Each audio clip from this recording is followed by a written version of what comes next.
Vous êtes pour ou contre la peine de mort?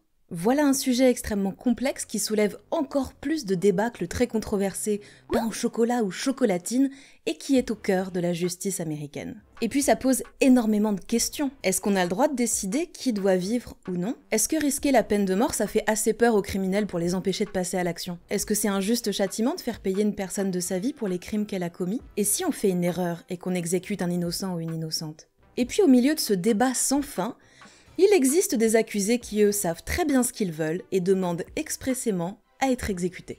On estime qu'aux États-Unis, depuis 1976, il y a au moins 150 accusés qui ont fait cette demande pour le moins surprenante, ce qui est quand même beaucoup, je trouve, en tout cas c'est beaucoup plus que ce à quoi moi je m'attendais.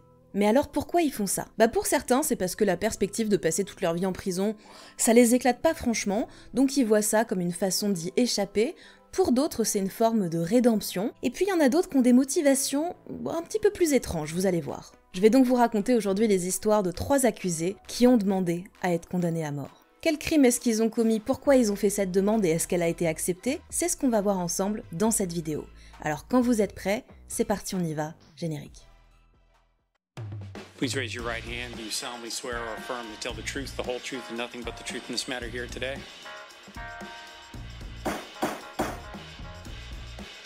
Your Honor, I'm going to object on hearsay. That's basic law. Telling me I'm a suspect in the murder of my wife and my child? Juror badge number 18. Are these your true and correct verdicts? I don't know if you've seen anybody be killed, but it's upsetting. And would you please poll the jury?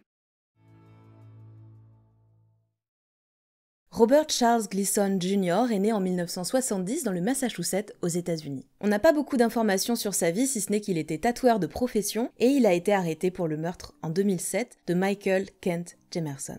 Bon alors j'ai pas tout compris sur le comment du pourquoi, mais visiblement, le but de ce meurtre pour Robert Gleason, c'était de cacher son implication dans un gang de trafiquants de drogue. Bon du coup c'est raté pour cet aspect-là, et en 2008, il est condamné à la prison à vie. À ce moment-là, Robert Gleason, il est ok avec sa peine, mais un an plus tard, en 2009, il se retrouve avec un nouveau codétenu qui s'appelle Harvey Gray Watson et qui a d'importants problèmes de santé mentale. Et le comportement de son codétenu, ça, Gleason, ça le saoule. La prison à vie, oui, mais alors pas si c'est pour supporter Watson H24. Il fait donc une demande pour qu'on le change de cellule ou au moins qu'on le change de codétenu.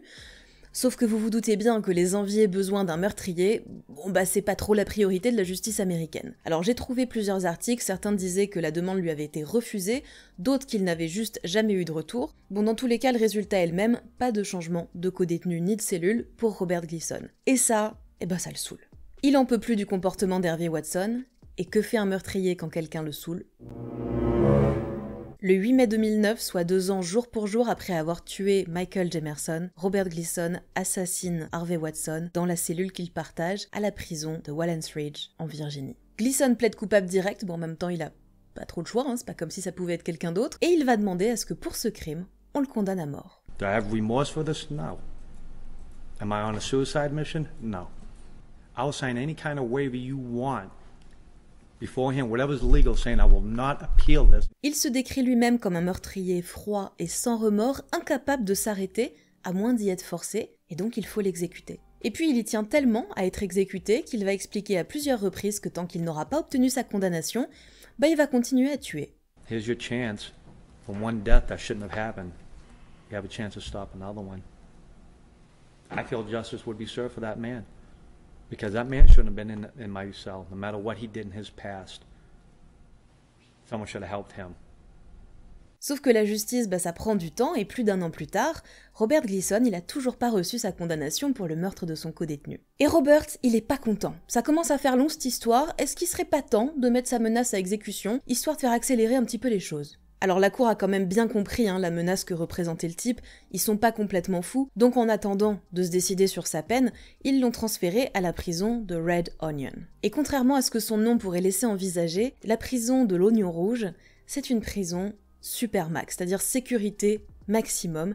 Elle a été conçue spécifiquement pour accueillir les pires criminels qui soient, ceux qui ont commis les crimes les plus épouvantables. Les conditions d'incarcération à Red Onion sont régulièrement pointées du doigt comme étant inhumaines. Par exemple, la majorité des détenus sont en isolement, ils restent enfermés 23 heures sur 24, et j'en passe. Et comme Gleason y raconte à tout va, y compris à la presse, que tant qu'il n'aura pas obtenu la peine de mort, il va continuer à tuer, bah en gros la justice lui dit hop hop hop, va faire un tour à Red Onion, puis on va bien voir si tu vas pouvoir assassiner des gens dans ces conditions. Challenge accepté pour Gleason, qui va trouver une façon d'assassiner un autre détenu, Aaron Cooper, le 28 juillet 2010, à travers un grillage, malgré toute la sécurité présente. Bon bah cette fois-ci c'en est trop, et Gleason obtient sa condamnation. L'État de Virginie, comme un certain nombre d'autres États, laisse le choix de la méthode aux prisonniers, et Robert Gleason va choisir la chaise électrique plutôt que l'injection létale. C'est un choix qui est quand même assez surprenant parce que c'est beaucoup plus violent comme méthode, probablement beaucoup plus douloureux, j'imagine, mais il va dire que bah, c'est ce qu'il mérite, donc bon, bah écoutez, apparemment il a quand même une forme de lucidité sur lui-même, je ne sais pas. Même si Robert Gleason a exigé à de multiples reprises d'être condamné à mort, bah, ses avocats vont quand même tenter de faire annuler cette peine, je sais pas très bien pourquoi, peut-être parce que bah, c'est leur métier quand même quelque part d'obtenir la meilleure condamnation possible pour leurs clients, d'éviter la peine de mort. Bon en tout cas ils ne vont pas y parvenir, et Gleason sera finalement exécuté le 16 janvier 2013. Le cas de Robert Gleason, il a été largement réutilisé par les partisans de la peine de mort parce qu'ils ont dit que, puisque le mec avait continué à tuer en prison et se serait probablement pas arrêté, le fait qu'il y ait eu cette possibilité de le condamner à mort, ça avait sauvé des vies. Et donc c'était un argument pour eux pour conserver cette condamnation. Mais malgré tout, la peine de mort a fini par être abolie dans l'État de Virginie le 24 mars 2021, faisant ainsi de Robert Gleason le dernier prisonnier de cet État à être exécuté par électrocution.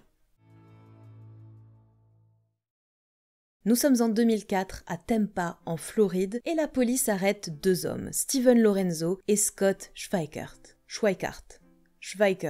et Scott. Ils les arrêtent pour avoir drogué 9 hommes avec du GHB, puis les avoir violés et torturés. Bon alors ça fait déjà beaucoup quand même comme crime, mais la police les soupçonne en plus d'être responsables de la disparition d'au moins 6 autres hommes et de potentiellement les avoir tués. Sauf qu'à ce moment-là, y a pas assez de preuves pour les relier à ces affaires. La police va quand même réussir à monter un dossier hyper solide pour les charges de drogue et de viol, et en 2005, Lorenzo va être condamné à 200 ans de prison. Voilà, ils l'ont pas pour les meurtres, mais au moins ils sont sûrs que le mec ne ressortira jamais. 11 ans passent, et puis en mai 2016, Scott, qui a lui aussi été poursuivi et condamné, décide d'avouer les meurtres de 2 hommes, meurtres qu'il aurait commis avec Steven Lorenzo. Alors évidemment, il fait pas ça gratos, il va accepter de plaider coupable et de témoigner contre Lorenzo, mais contre une peine de prison réduite à 40 ans, ce qui reste quand même assez peu pour 2 meurtres. Une fois son accord signé, Scott va indiquer aux enquêteurs un endroit secret où Steven Lorenzo cachait un ordinateur. Et dans cet ordinateur, la police va retrouver pas moins de 500 000 photos, dont une bonne partie sont des photos des victimes de Lorenzo, certaines qui ont été prises après des meurtres. Ces photos atroces, ça va permettre à la police d'obtenir l'autorisation de fouiller plus amplement la maison de Steven Lorenzo, et sous le sol de son garage, ils vont retrouver du sang appartenant à une de ses victimes. Cette fois-ci, ça y est, la police a enfin assez d'éléments pour pouvoir poursuivre Lorenzo pour meurtre et rendre justice à au moins 2 de ses victimes, Jason Gelhaus et Michael Watchholz, dont les familles attendent désespérément des réponses depuis presque 15 ans. Bon, il va y avoir plein de retards dans cette affaire, pour diverses raisons. L'une d'elles, c'est que Steven Lorenzo a choisi de se représenter partiellement lui-même. C'est-à-dire qu'il y a certains cas où il se représente lui-même, d'autres moments où il a un avocat. Parfois, c'est même à la journée. Donc sur une journée, il se représente lui-même. Le lendemain, c'est son avocat. Donc ce qui complique vraiment la situation et prend toujours beaucoup plus de temps. Évidemment, il y a eu le Covid aussi entre-temps. Et tout ça, ça nous amène début 2023. Steven Lorenzo plaide coupable, mais il y a quand même un procès qui est organisé, qui est un bench trial, c'est-à-dire un procès sans juré, comme c'était le cas pour Mackenzie Shirilla, pour déterminer, non pas sa culpabilité du coup, mais la peine qu'il va recevoir, et donc c'est à cette occasion que Scott va témoigner contre lui. Steven Lorenzo va témoigner aussi, et puis il va avouer totalement ses meurtres, il va même donner des détails très précis sur la façon dont il a torturé et tué ses victimes. Je vous les passe les détails, je vous les donne pas, c'est assez gore. Et puis avant que le juge rende son verdict, Lorenzo demande à prendre la parole. Il va déjà commencer par faire un truc très étonnant. Il va remercier l'accusation en leur disant « Les gars, super boulot, bravo ». Can I address the state attorney? You may. Yes. I'd like to let you guys know that I have no animosity against you. You did your job, and you did a very good job of prosecuting this case. So I want to thank you for that because I appreciate your fairness to me. Il va aussi remercier le juge pour sa patience, puisqu'il s'est représenté lui-même en partie.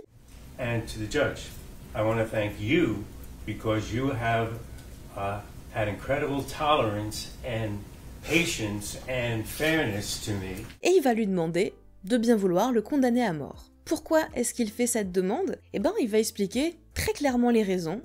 Les raisons, il y en a deux. La première raison qu'il va donner, c'est que les prisonniers qui sont dans le couloir de la mort, ils sont mieux traités que les autres, puisque ils sont en attente d'exécution, et notamment ils ont une cellule privée. Et ça, Lorenzo, ça lui plaît bien, parce qu'il va dire, moi maintenant j'ai un certain âge, franchement, me taper un co-détenu et tout, non. Moi j'ai passé l'âge, les gars. J'ai besoin d'intimité, j'ai besoin d'un minimum de confort, donc moi ça me va bien. I'm seeking the death penalty. It's in my best interest, basically, because it's a comfort. I'll be living a lot more comfortable than I would in the federal system, living on death row, believe it or not. And of course, that may sound selfish, but I've lived in a private cell for the last 5 years, and I'm going to have a private cell on death row. At my age, I want to be comfortable. I want my privacy. That's what I want. Alors il a conscience que tout ça, ça coûte cher, il sait bien qu'il peut attendre son exécution pendant 15 ou peut-être même 20 ans, mais que le juge ne s'inquiète pas, il va tout faire pour accélérer le processus, parce que lui, ce qu'il veut, c'est mourir très vite, et il a une bonne raison pour ça. Because I got better things to do in my time. The sooner that I get euthanized, as far as I'm concerned, the faster I can get, the sooner I can fetch myself a new body and come back again. A fresh body. That's how I look at it, because that's how it is. That's how it's spiritual work. We're eternal beings. So the way I look at it is, the sooner I euthanize, the sooner I can come back. I've got better things to do with my time than to hang out and spend the next 15, 20 years on death row or in any prison system. So that's what I'm asking for. It's selfish, but that's what I want. Oui, Steven Lorenzo tient à être exécuté le plus rapidement possible, parce qu'il a autre chose à foutre, et plus vite il meurt, plus vite il pense qu'il va être réincarné, et il pourra poursuivre sa vie tranquillement dans son nouveau corps. Il va d'ailleurs ajouter que dans cette vie-là il était méchant, mais que à tout moment dans la prochaine vie il va être gentil. On croise les doigts bien fort pour lui. Qu'a répondu le juge à cette demande très particulière? Je vous laisse le découvrir. And I don't know if what you say is perhaps some form of reverse psychology, nor do I care. I will not consider what you want in issuing my sentence. I know that, yes. All right, so I am then ready to proceed. Did you have anything else that you want to say? No, I'm pretty good. I'm looking forward to getting this over with. It's been 5 long years. Yeah. All right.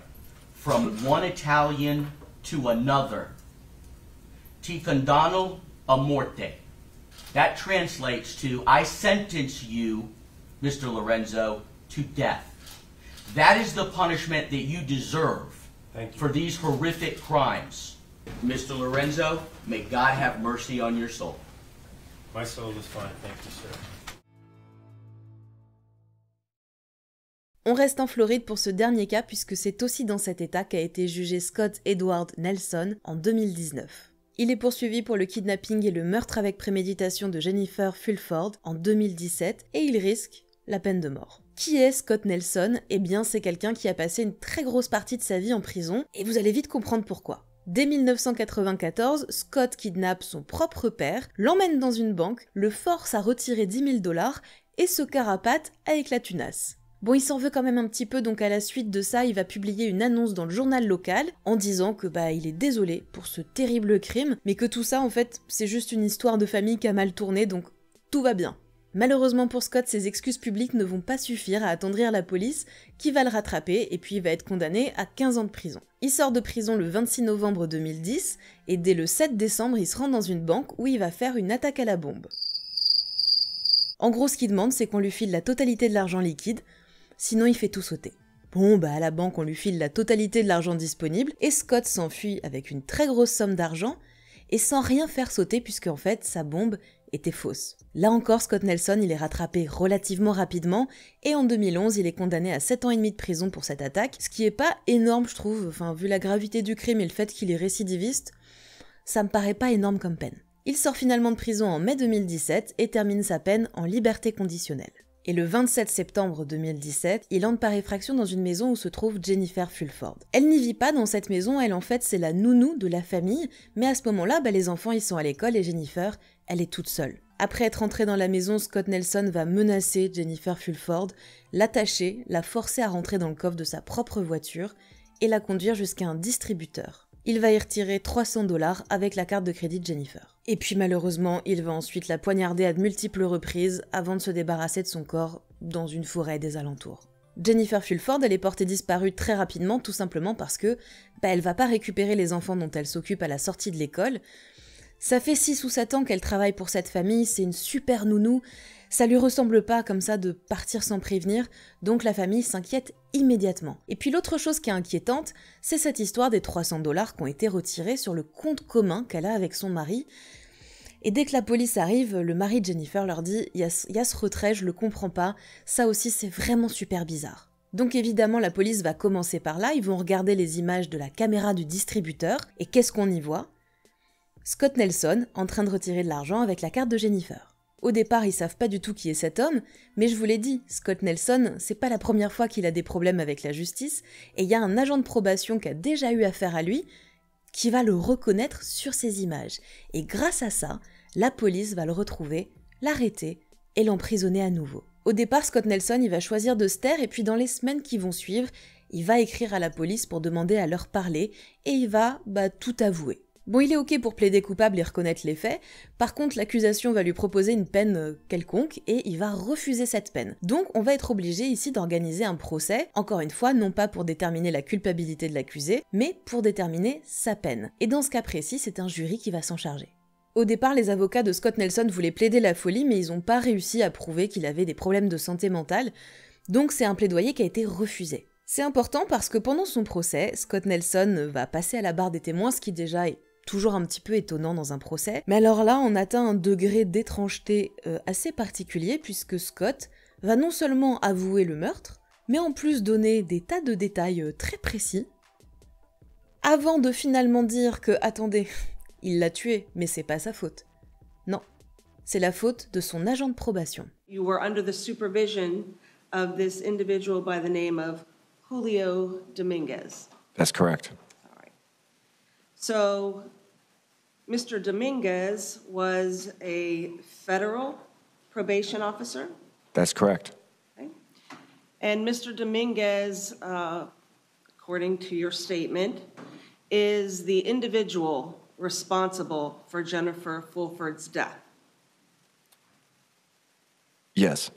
Did Mr. Dominguez kill Jennifer Fulford? No. Who killed Jennifer Fulford? I did. All right. Pourquoi ? Parce que si Scott il a tué Jennifer, c'est parce qu'il avait besoin d'argent, parce qu'à ce moment-là il vivait à la rue, après avoir perdu son emploi. Et pourquoi il a perdu son emploi, à votre avis ? C'est de la faute de son agent de probation. Et il va même aller jusqu'à dire que sans cet agent, sans cet officier de probation, Jennifer, elle serait encore en vie. I came up here for one reason. Julio Dominguez is the reason Jennifer Lynn Fulford died. That's it. That's all I have to say. All right. If you wanted anything more, talk to my lawyers. That's it. Vous vous rappelez la semaine dernière quand on parlait des accusés qui n'assument pas leurs responsabilités ? Voilà, là on est dans un super exemple, on est en plein dedans. En attendant, c'est un témoignage qui est franchement bizarre et inhabituel.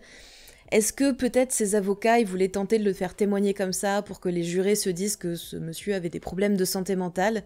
Je sais pas, c'est une possibilité, clairement. En tout cas, ces avocats vont absolument tout faire pour éviter la peine de mort à leurs clients. Ils vont dire que c'est un homme qui a passé quand même 25 ans de sa vie en prison. C'est long, 25 ans.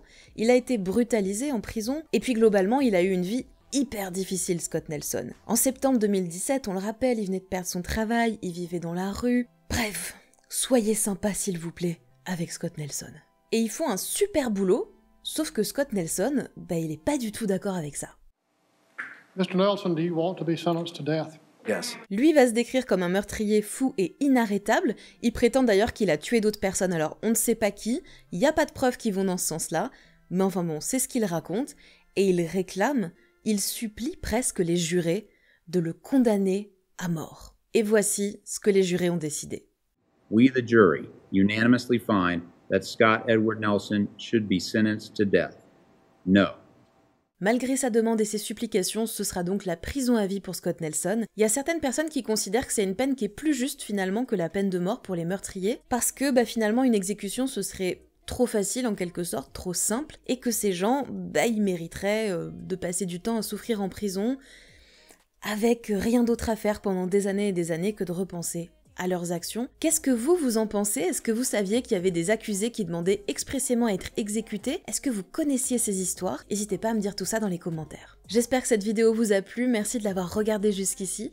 Merci pour tout votre soutien, vos abonnements, vos likes et tous vos gentils messages dans les commentaires. Et moi je vous dis à bientôt pour une prochaine histoire de procès. Baby, you should know you're never safe. When you play these games, you get replaced. Baby, you should know you're never safe.